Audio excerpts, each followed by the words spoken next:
اور کہا یہ جا رہا ہے کہ آئندہ چند دنوں میں یہ حکومت ختم ہو جائے گی، اور اس حکومت کے خاتمے کے ساتھ ہی ایک ٹیکنوکریٹس کی حکومت لائی جائے گی، اور جو سخت قسم کے فیصلے کرنے ہیں، مثلا پیٹرول کی قیمت میں اضافہ، یا ڈالر کی جو قیمت بہت تیزی سے بڑھی ہے اور 200 کی حد کو پہنچنے پہنچنے والی. والی ہے، تو وہ بھی ایک الارمنگ صورتحال ہے پاکستانی معیشت کے لیے۔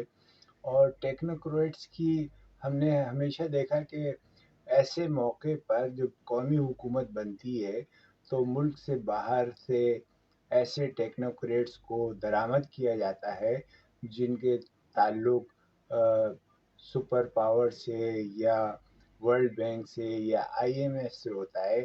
آپ کو یاد ہوگا کہ معین قریشی بھی ایسی ہی ایک صورتحال میں وزیر اعظم بنا کر پاکستان درآمد کیے گئے تھے. درآمد کیے گئے تھے، جی. اور اب حفیظ شیخ بھی آئے ہیں اور ان کی ضمانتیں اور وہ معاملات ہو رہے ہیں، تو لگ رہا ہے کہ ٹیکنیکریٹس کو لایا جائے گا اور پاکستان میں ایک عبوری قومی حکومت بنائی جائے گی، سخت فیصلے کرائے جائیں گے، اور اس کے بعد وہی قومی حکومت جو ہے ملک میں انتخابات کرائے گی۔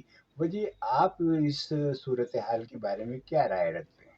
یہ جو آپ نے تجزیہ کیا ہے ٹیکنوکریٹس کی حکومت کا، یہ مجھے بالکل درست لگتا ہے کہ دیکھیے دونوں کو ذلیل کر دیا ہے، یعنی دونوں سیاسی جماعتوں کو ذلیل کر دیا ہے، اور اپوزیشن کو بھی، اور جو پرانی جو تحریک انصاف کو جو سابقہ حکمران جماعت تھی، اور اس کی اپوزیشن جو موجودہ حکمران پارٹیاں ہیں ان کو بھی، یعنی ایک ساتھ۔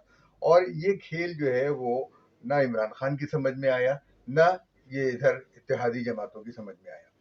تو ٹیکنوکریٹ جو ہے وہ یہ صرف الیکشن نہیں کرائیں گے، یہ 3 سے 4 سال کی حکومت کریں گے، اور 3 سے 4 سال کی حکومت کے بعد پاکستان کو جو یہ عمران خان کہہ رہے ہیں کہ سری لنکا جیسی حالت پر یہ لوگ پہنچا دیں گے، کیونکہ یہ لوگ باہر سے آتے ہیں اور پاکستان کے عوام کی ضروریات کو نہیں سمجھ پاتے۔